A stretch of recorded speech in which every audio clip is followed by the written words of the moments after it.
বন্ধু, মানে এই যে ফিঙ্গারপ্রিন্ট দিয়ে, এই যে ফিঙ্গারপ্রিন্ট সাপোর্ট করলাম। এই তো ফিঙ্গারপ্রিন্ট, এই যে ফিঙ্গারপ্রিন্ট মেশিন সাপোর্ট করলাম। এবার কিন্তু এখান থেকে ডিসি লাইন যাচ্ছে, মানে এই মোবাইল থেকে ডিসি, এই চ্যাক দিয়ে মোবাইল নিয়ে ডিসি লাইন যাচ্ছে।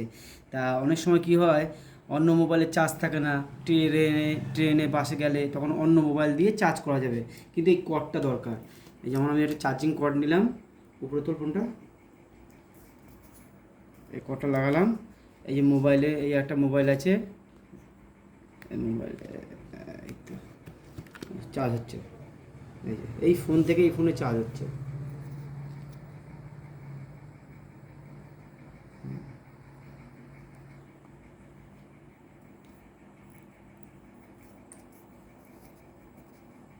এই ফোনে চার্জ হচ্ছে। আবার খুলে দিচ্ছি রিসাইভটা, মানে এখানে খুলে দিচ্ছি, আবার লাগাচ্ছি, এই চার্জ হচ্ছে। মানে এই ফোন থেকে এই ফোনে চার্জ হচ্ছে। কাট কর।